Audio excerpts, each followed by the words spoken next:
Topic चल रहा था नागरिकता का। देखो ध्यान से समझो, नागरिकता पे से क्वेश्चन क्या क्या आएंगे। पहले तो क्वेश्चन आता है भाग 2 में क्या लिखा है, बात नहीं में कोई नहीं।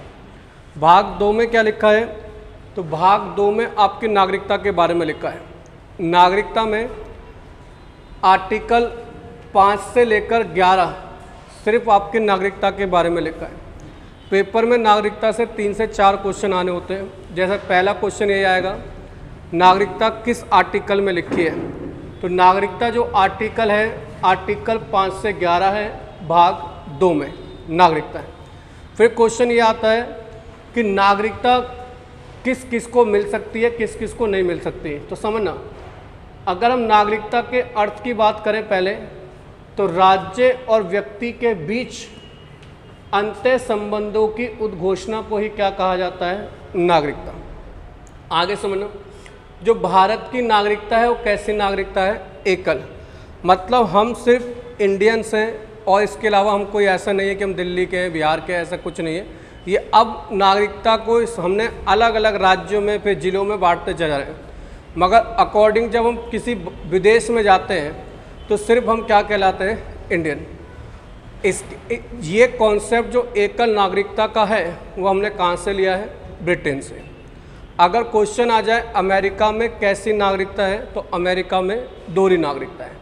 दोहरी नागरिकता का मतलब है अपने देश की नागरिकता भी है और राज्यों की भी क्या है, अपनी नागरिकता है। आगे बात करें, आर्टिकल 15 का 1 कहता है कि हम भेदभाव नहीं कर सकते। भेदभाव नहीं कर सकते किसके आधार पर, मूल वंश के आधार पर, जाति के आधार पर, जेंडर के आधार पर और निवास स्थान के आधार पर। अगर हम निवास स्थान के आधार पर भेदभाव नहीं कर सकते तो देशी और विदेशी में फ़र्क क्या रह जाएगा।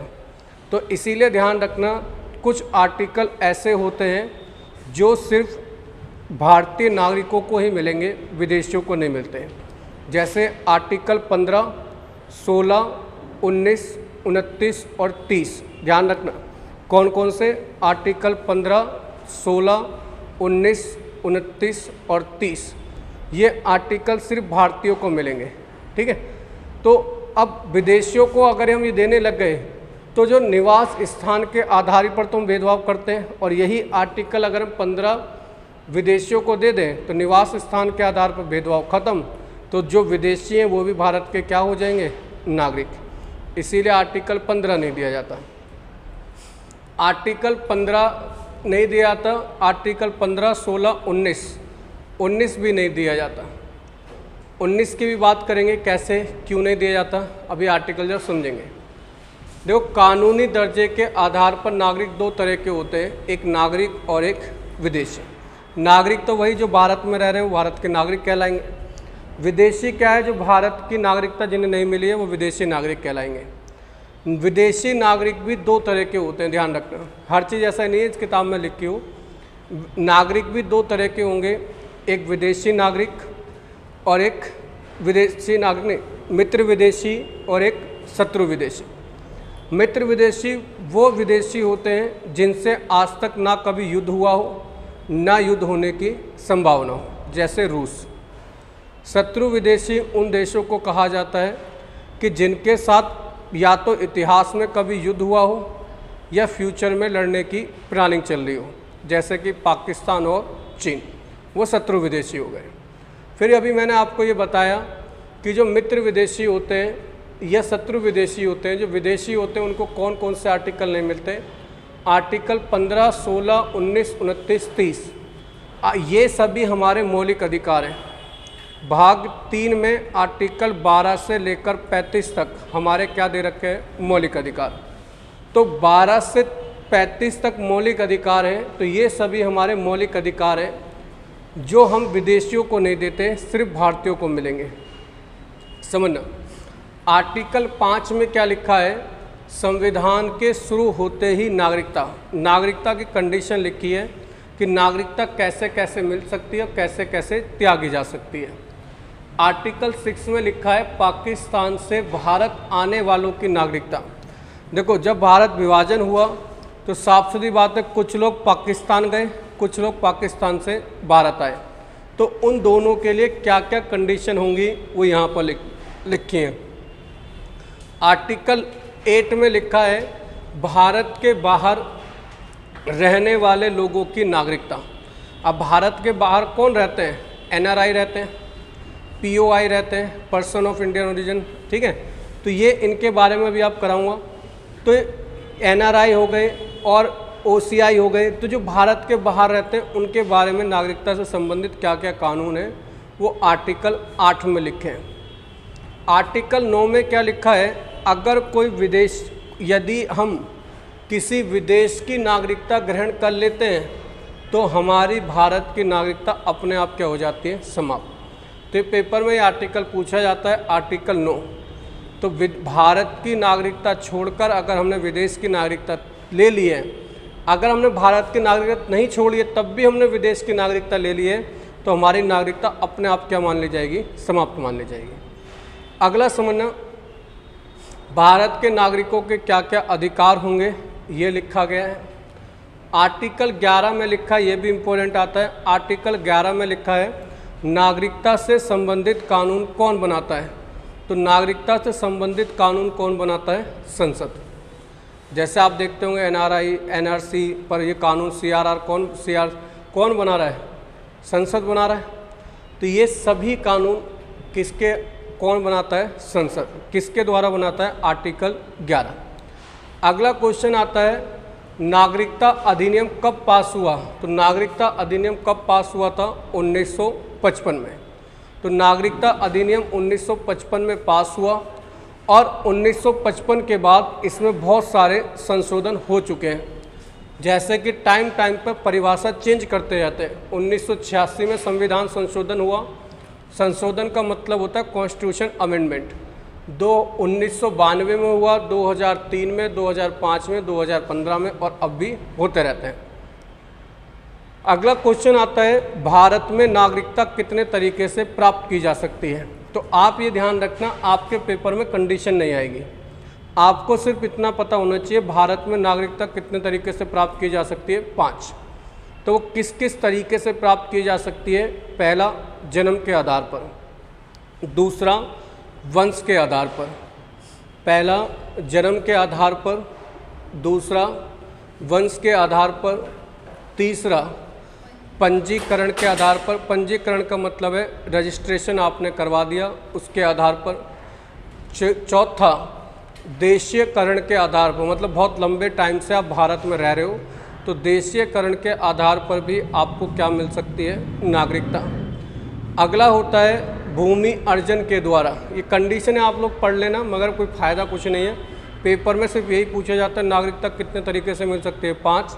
इनमें से किस तरीके से नागरिकता नहीं मिल सकती? तो अगला क्या है? 5वां है भूमि अर्जन के द्वारा। भूमि अर्जन का मतलब है कोई देश या राज्य हमारा हिस्सा नहीं है, लेकिन बाद में किसी के तहत वो हमारे देश में शामिल हो जाता है, तो जो उसके नागरिक हैं वो सभी नागरिक हमारे भी क्या कहलाएंगे? नागरिक। जैसे सिक्किम पहले भारत का हिस्सा नहीं था, अब भारत में शामिल हो गया, तो अब सिक्किम के जो नागरिक थे उन सभी को भी क्या कहा जाता है? भारत के नागरिक कहा जाता है।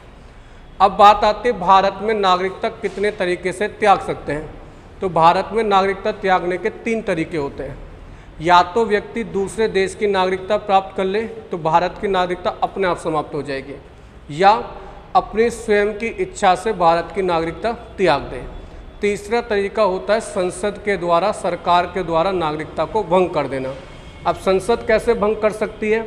कि या तो कोई व्यक्ति देशद्रोही हो जाए, मतलब युद्ध हो रहा है, उस समय हमारे देश के वेपन या कुछ भी चीज़ों की जानकारी दूसरे देश को दे दे, या रजिस्ट्रेशन के आधार पर उसने नागरिकता ली है तो उसने डॉक्यूमेंट क्या दिखा दिए हों? गलत दिखा दिए हों। तो इन तरीक़ों से भारत की नागरिकता क्या हो सकती है? समाप्त। अब देखना, जो नागरिक होते हैं विशेष दर्जे के आधार पर नागरिक, तो आपने नागरिक 3 तरह के पढ़ेंगे। एक होता है NRI, इसकी फुल फॉर्म होती है नॉन रेसिडेंट इंडियन, अनिवासीय भारतीय। इसका मतलब भारतीय तो हैं मगर कहाँ पर निवास कर रहे हैं?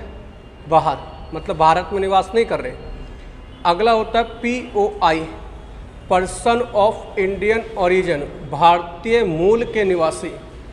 तो भारतीय मूल का मतलब होता है इनकी कहीं ना कहीं जड़ जो है वो भारत से जुड़ी हुई है, मगर ये भारतीय नहीं है। मेरी बात समझना, इनके दादा नाना परदादा कहीं ना कहीं भारत के नागरिक होंगे या भारत की नागरिकता लेने के हकदार होंगे, मगर ये लोग अभी भारत के नागरिक नहीं बने, तो इसीलिए इन्हें भारतीय मूल के निवासी बोला जाता है। ठीक है, अगला देखो OCI, भारत के समुद्री पार के नागरिक, ओवरसीज सिटीजनशिप ऑफ इंडिया। अब समझते चलना हर एक के बारे में कि NRI क्या होता है। NRI भारत के नागरिक होते हैं, भारत के बाहर अनिश्चित समय तक रहते हैं। अब NRI क्या है, मतलब क्या है, जैसे मानकर चलो एक व्यक्ति के पास अच्छा पैसा आ गया, काम कर रहा है, सही आ रहा है, तो बाहर विदेशों में क्या चला जाता है, वो व्यापार करने चला गया। तो जब व्यापार करने चला गया, भारत में नहीं आ रहा मगर व्यापार कर रहा है, तो अब हम इसे कहने लग जाए तू तो बाहर का हो गया, हमारा नहीं है। तो ऐसा कहेंगे तो कभी भी जो विदेशी पैसा है वो भारत में कभी आएगा ही नहीं। और भारत में अगर विदेशी पैसा नहीं आएगा तो कोई भी भारतीय विदेश में व्यापार करने से डरेगा कि भाई मेरे को तो मेरे देश वाले नहीं पहचानते।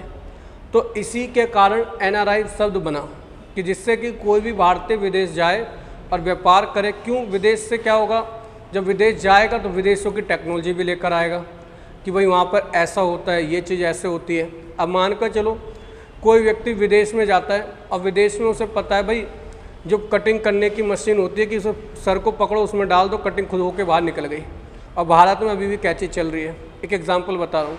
तो वहाँ से वो क्या करेगा, टेक्नोलॉजी लेकर आएगा और भारत में आकर क्या करेगा, एक दुकान खोल देगा और लेगा, गर्दन पकड़े, अंदर डाली, कटिंग होकर बाहर आ गया। तो ये टेक्नोलॉजी हमारे भारत में नहीं है अभी, मान कर चलो। तो जब जैसे जैसे धीरे धीरे लोगों को पता चलेगा ऐसा भी होता है, तो जो हमारे हाथ की मशीन थी उसकी जगह क्या हो जाएगी, मशीन वाले काम होने लग जाएगी। तो इस तरह से टेक्नोलॉजी काम आएंगी। तो इसीलिए भारतीयों को हम क्या कह देते हैं, अनिश्चित समय तक आप जा सकते हो।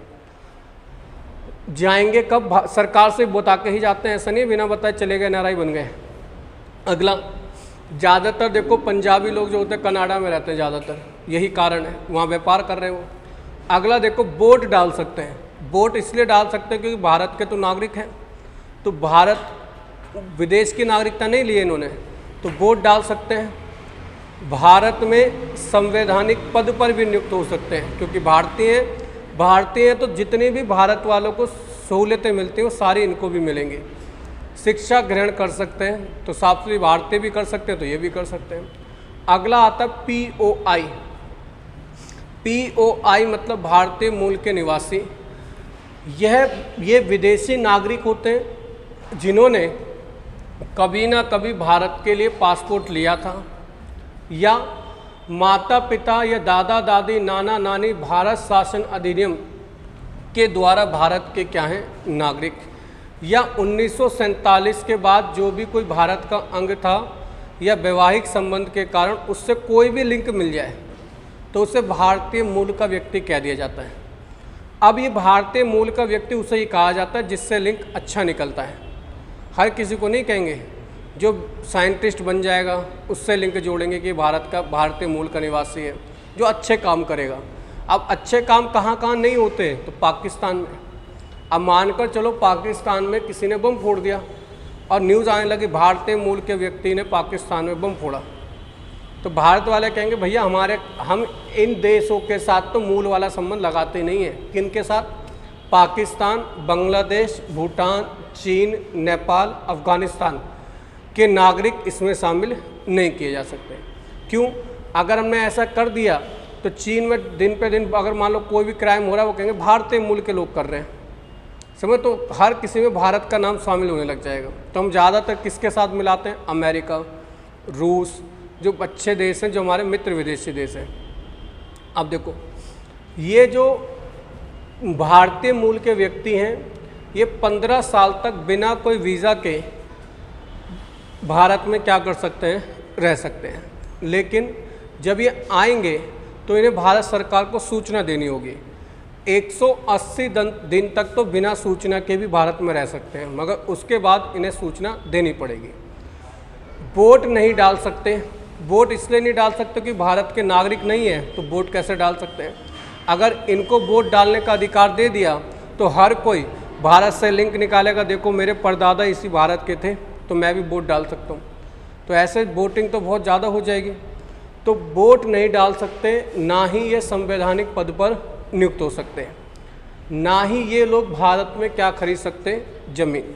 अगर ज़मीन खरीदेंगे तो ऐसे मानकर चलो विदेशों में हमारे यहाँ पर रुपया चलता है, विदेशों में डॉलर चलता है, तो वो यहाँ पर आके ज़मीन ज़्यादातर खरीदते रहेंगे और एक टाइम बाद ऐसा होगा कि भारत ही पता चला सबकी दूसरों की ज़मीन पर जी रहे हैं हम लोग। तो इसी के कारण ये लोग विदेशी जो हैं भारत में क्या नहीं खरीद सकते, ज़मीन।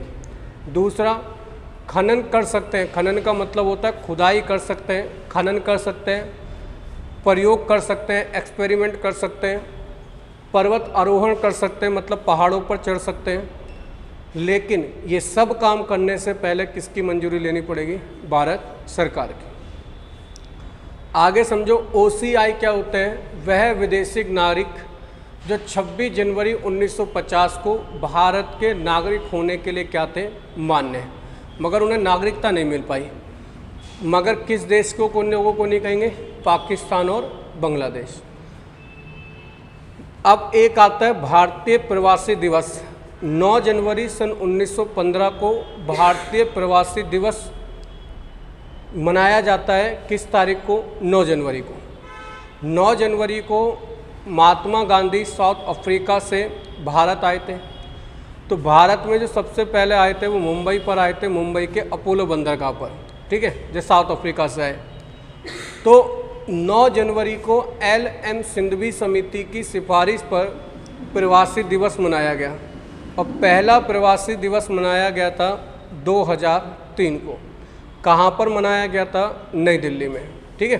तो पहला प्रवासी दिवस कहाँ पर मनाया गया था, नई दिल्ली। नोट्स में बहुत सारी चीज़ें नहीं लिखी होंगी तो लिखते चलना, कोई दिक्कत नहीं है। तो ये कब मनाया गया था, 2003 में। अगला देखिए, यहाँ से आपका नागरिकता का टॉपिक खत्म हो जाता है। अब बात करते हैं हमारा मौलिक अधिकार के ऊपर। समझना, दो फंडामेंटल राइट्स होते हैं, मौलिक अधिकार। मौलिक अधिकारों से क्या क्या क्वेश्चन आता है, तो मौलिक अधिकारों का जो विकास हुआ था वो सबसे पहले ब्रिटेन में हुआ था। समझते चलना, मौलिक अधिकारों का जो सबसे पहले विकास हुआ था वो कहाँ पर हुआ था, ब्रिटेन में।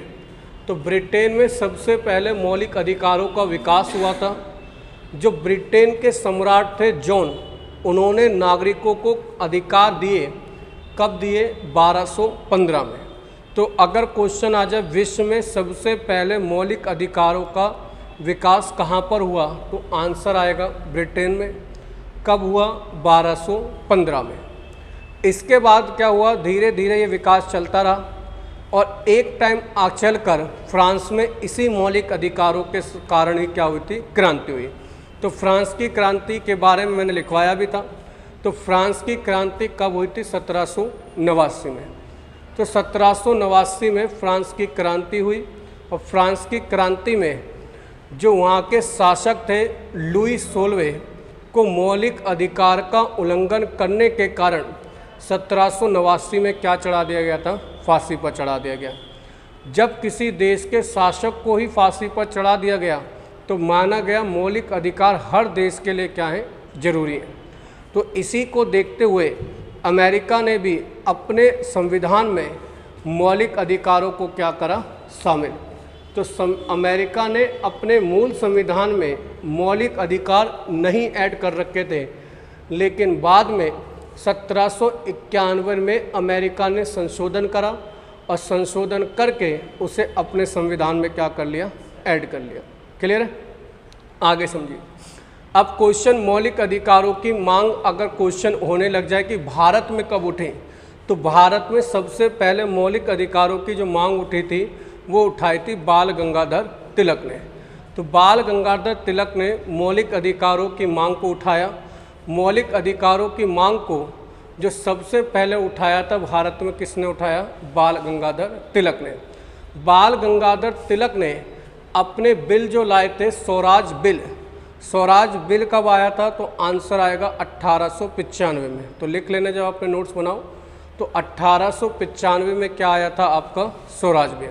तो स्वराज बिल में ही इन्होंने स्वराज शब्द का यूज़ करा और इसी में ही इन्होंने सबसे पहले मौलिक अधिकारों की क्या करी थी, मांग करी। इसके बाद 1925 में श्रीमती एनी बेसेंट ने कॉमनवेल्थ ऑफ इंडिया बिल के माध्यम से क्या करी थी, मौलिक अधिकारों की मांग करी। एनी बेसेंट ने ही होम रूल लीग की स्थापना भी करी थी, समझते चलना, तिलक ने भी करी थी, इन्होंने भी करी थी। एनी बेसेंट ने होम रूल लीग की स्थापना करी। एनी बेसेंट ही पहली कांग्रेसी महिला अध्यक्ष भी थी, ध्यान से समझते चलना। एनी बेसेंट पहली ही कांग्रेस महिला अध्यक्ष भी बनी।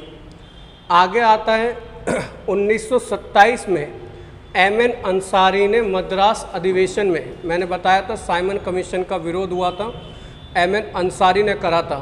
किस अधिवेशन में करा था, मद्रास अधिवेशन में। तो वहाँ पर भी साइमन कमीशन का विरोध हुआ और किसकी मांग उठी, मौलिक अधिकारों की। साइमन कमीशन के विरोध में जब भारत सचिव थे लॉर्ड लिथिगो, लिथिगो नहीं थे उस समय, जब भारत सचिव थे वो थे लॉर्ड बर्कनहेड। तो जो लॉर्ड बर्कनहेड थे वो मोतीलाल नेहरू के पास गए थे और मोतीलाल नेहरू ने 10 सदस्यों के साथ मिलकर एक रिपोर्ट बनाई थी जिसे क्या कहा गया था, नेहरू रिपोर्ट। तो नेहरू रिपोर्ट में भी किसकी मांग की गई थी, मौलिक अधिकारों की। तो मांग एकदम नहीं की गई, बहुत लंबे समय तक मांग की गई, तब मौलिक अधिकार हमारे सामने आए। उसके बाद जो साइमन कमीशन ने अपनी रिपोर्ट पेश करी थी उसके आधार पर क्या हुए थे, गोलमेज सम्मेलन। पहला गोलमेज सम्मेलन कब हुआ था, 1930 में, जिसमें कोई भी कांग्रेसी नहीं गया था। सिर्फ बहुत सारे लोग गए थे, चिंतामणि गए, तेज बहादुर सप्रू गए, भीमराव अंबेडकर गए। तो इसीलिए क्वेश्चन आता है तीनों गोलमेज सम्मेलन में भाग लेने वाले व्यक्ति कौन थे, तो भीमराव अंबेडकर। तो भीमराव अंबेडकर जी तीनों गोलमेज सम्मेलन में भाग लिया। दूसरे गोलमेज सम्मेलन में कांग्रेस की तरफ से महात्मा गांधी गए थे। तो महात्मा गांधी जब गए थे गोलमेज सम्मेलन में, तो गोलमेज सम्मेलन जो होते थे वो लंदन के जेम्स पैलेस में होते थे, ठीक है, लंदन के जेम्स पैलेस में होते थे। तो जब ये सीढ़ियों पर चढ़ रहे थे गांधी जी, तो गांधी जी को चर्चिल ने कहा कि देखो एक अर्धनग्न फकीर चल रहा है। तो क्वेश्चन आता है कि गांधी जी को अर्धनग्न फकीर किसने कहा था, चर्चिल ने।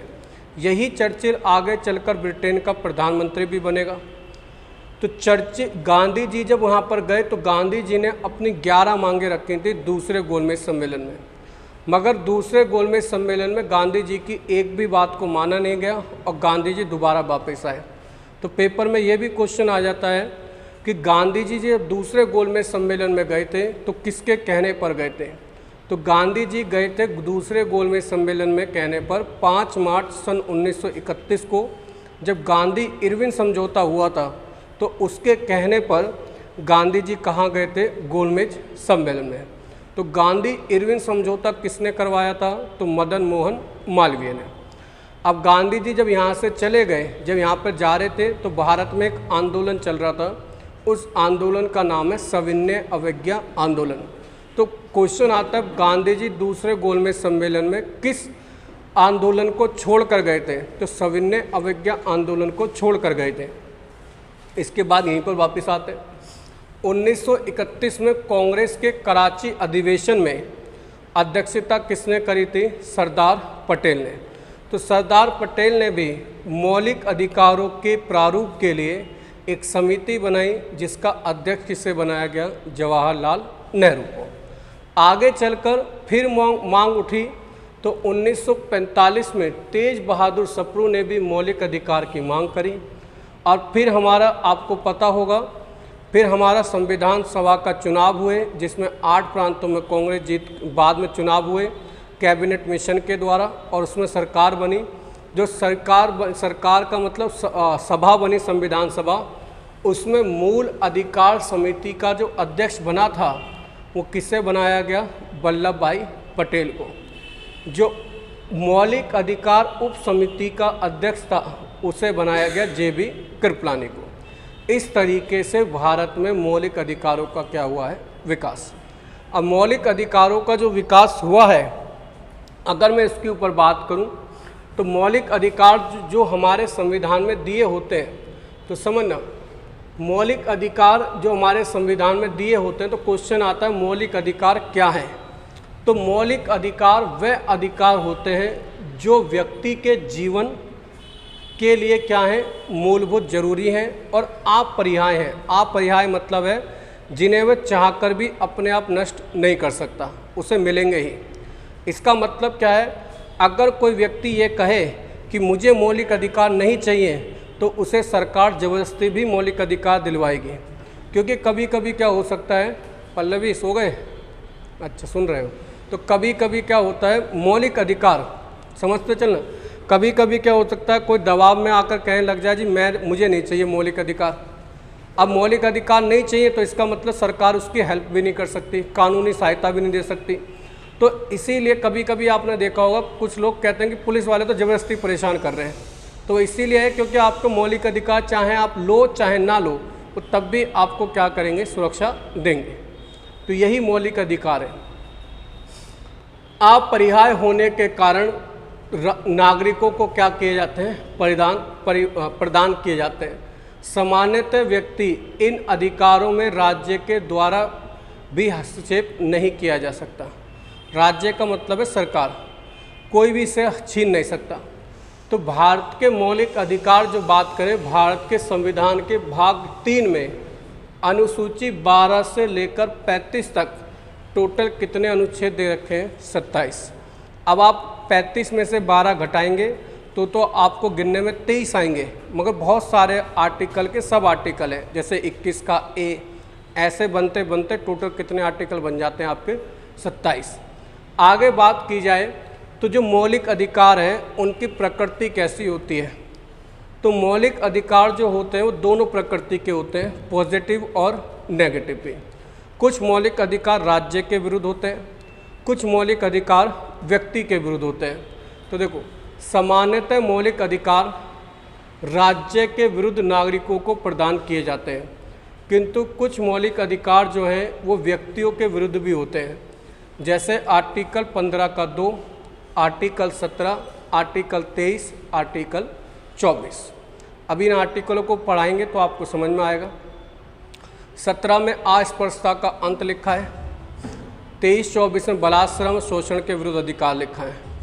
आगे बात करें, मैंने ये बताया ही है, कुछ मौलिक अधिकार होते हैं जो सिर्फ किसको दिए जाते हैं, आपका भारतीय नागरिकों को दिए जाएंगे। कौन कौन से आर्टिकल, आर्टिकल 15, 16, 19, 29 और 30, ये सिर्फ भारतीयों को दिए जाते हैं, समझते चलना। अब बात आएगी आपातकाल के समय कौन से मौलिक अधिकार समाप्त नहीं होते। तो आपातकाल के समय 2 मौलिक अधिकार समाप्त नहीं होते, आर्टिकल 20 और आर्टिकल 21। ठीक है, जो सामान्यतः मौलिक अधिकार होते हैं वो किसके खिलाफ होते हैं, राज्य के, मगर कुछ मौलिक अधिकार सिर्फ किसके खिलाफ होंगे, व्यक्तियों के। जैसा आर्टिकल 17 है अस्पृश्यता का अधिनियम, छुआछूत नहीं कर सकते आप। देखिए, कुछ मौलिक अधिकार मैंने आपको बताया सिर्फ भारतीयों को मिलेंगे, विदेशियों को नहीं मिलेंगे। जैसे आर्टिकल 15, 16, 19, 29, 30, ये सिर्फ किसको मिलते हैं, भारतीयों को। और आपातकाल के समय आर्टिकल 20 और आर्टिकल 21 कभी समाप्त नहीं होते। बात आएगी आपातकाल लगता कब है, तो भारत में आपातकाल 3 स्थितियों में लग सकता है और 3 तरह का आपातकाल होता है। एक तो होता है आर्टिकल 352। आर्टिकल 352 के द्वारा भारत में राष्ट्रीय आपातकाल लगता है, नेशनल इमरजेंसी। ये 3 कंडीशन पर लग सकता है कि या तो भारत में युद्ध हो जाए, या बाह्य आक्रमण हो जाए, तीसरा या सशस्त्र विद्रोह हो जाए। पहले क्या होता था, आंतरिक अशांति के आधार पर भी, विद्रोह के आधार पर भी इमरजेंसी लगाई जा सकती थी। तो इंदिरा गांधी ने जो लास्ट टाइम इमरजेंसी लगाई थी वो आंतरिक अशांति के आधार पर ही लगाई थी। ठीक है, ये ध्यान रखना है। कब कब लगी थी वो बता दूंगा। आर्टिकल 356 में आता है राष्ट्रपति शासन। राष्ट्रपति शासन आर्टिकल 356 में आता है। आर्टिकल 360 में आता है वित्तीय आपातकाल, फाइनेंशियल इमरजेंसी। तो 3 तरह के आपातकाल होते हैं जो भारत में लगाए जाते हैं। आर्टिकल 352 में जब इमरजेंसी लगाई जाएगी तो आर्टिकल 20 और आर्टिकल 21 कभी समाप्त नहीं कर सकते, क्योंकि आर्टिकल 20 और 21, 20 कहता है 20 और 21 में आपको अपराध दोष सिद्ध करने का अधिकार है और एक देता है जीवन जीने का अधिकार। तो इसीलिए दोनों ही अधिकार आपके समाप्त नहीं किए जा सकते। इसके अलावा अगर हम बात करें, भारतीय संविधानों के द्वारा मौलिक अधिकार की प्रकृति सकारात्मक और नकारात्मक दोनों है। सकारात्मक कौन से हैं? आर्टिकल 19 और आर्टिकल 25 से लेकर 28 तक। नकारात्मक कौन से हैं? आर्टिकल 14, 15, 16 और 21। जब आप पढ़ेंगे तो आप समझते चले जाएंगे। क्वेश्चन बात उठता है, क्या मौलिक अधिकारों का हनन करने पर सजा हो सकती है? तो मौलिक अधिकार क्या है? न्याय योग्य है। अंततः इसे न्यायालय द्वारा लागू कराया जा सकता है। मतलब अगर किसी के मौलिक अधिकारों का हनन हो रहा है तो इसके द्वारा क्या हो सकता है? कानून बनाया जा सकता है। इसमें संसद साधारण बहुमत द्वारा किसी भी प्रकार की कमी नहीं कर सकती। मतलब मौलिक अधिकारों को अगर कम करना है तो उसे क्या करना पड़ेगा? संविधान संशोधन करना पड़ेगा। जैसे कि आपको पता है कि भारत में एक संविधान संशोधन हुआ। संविधान संशोधन जब हुआ तो उसके द्वारा आपका 19 का 1 और 31 को हटाकर क्या कर दिया गया? उसे भाग 12 300A में एक कानूनी अधिकार बना दिया गया। तो इसके लिए भी क्या करना पड़ेगा? संविधान संशोधन करना पड़ेगा। तो कोई भी चीज़ अगर हमारे वो संविधान में चेंज करनी है तो हमें मौलिक अधिकारों में चेंज करना है तो हमें क्या करना पड़ेगा? कॉन्स्टिट्यूशन अमेंडमेंट करना पड़ता है। इसके अलावा समझना, जो भारत का संविधान है उसमें कितने तरह की स्वतंत्रता दे रखी, मौलिक अधिकार दे रखे हैं आपको? 6। पहला दे रखा है समानता का अधिकार। आर्टिकल 14 से लेकर 18 तक आप क्या पढ़ेंगे? समानता का अधिकार। जैसे आर्टिकल 14 में लिखा है विधि के समक्ष सभी क्या हैं? समान है। विधि के समक्ष समानता। आर्टिकल 15 में लिखा है धर्म, जाति, लिंग के आधार पर कोई भेदभाव नहीं किया जाएगा। आर्टिकल 16 में लिखा है अवसर की समानता, मतलब सबको नौकरी पाने का क्या है? अधिकार है। आर्टिकल 17 में लिखा है अस्पृश्यता का अंत, मतलब टचबिलिटी का अंत होगा। और आर्टिकल 18 में लिखा है उपाधियों का अंत। तो ऐसे एक एक आर्टिकल आपको याद होना चाहिए कि किस आर्टिकल में क्या क्या लिखा है। फिर आर्टिकल 19 में आते हैं तो आर्टिकल 19 में सारी स्वतंत्रताएं के बारे में लिखा है। जब भारत का संविधान लागू हुआ था उस समय 7 स्वतंत्रताएं थीं, मगर एक स्वतंत्रता देखो यहाँ पर समाप्त कर दी गई 19 के 1 के 6 के द्वारा। तो अब कितनी स्वतंत्रताएं आपकी? 6। तो आर्टिकल 20 में आपका आ जाता है अपराध दोष सिद्धि के संदर्भ में। आर्टिकल 21 आ जाता है आपका जीवन जीने का अधिकार। तो ऐसे ही सभी आर्टिकल आपको एक एक करके याद होने चाहिए जो आपके पेपर में पूछे जाते रहते हैं। सबसे इम्पोर्टेंट जो सभी आर्टिकल में सबसे इम्पोर्टेंट है वो माना जाता है संवैधानिक उपचारों का अधिकार। इसी के आधार पर सारे रिट जारी की जाती हैं। रिट जो होंगी वो 5 तरह की जारी होती हैं आर्टिकल 32 के द्वारा। तो ये सभी चीज़ें हम अगले क्लास में यहाँ से पढ़ाऊँगा, आर्टिकल 12 से लेकर सारे मौलिक अधिकार। ठीक है भाई, आज आपको नागरिकता और मौलिक अधिकारों का मैंने सिर्फ बेसिक पढ़ाया है। ठीक है, कल इससे आगे पढ़ाऊँगा।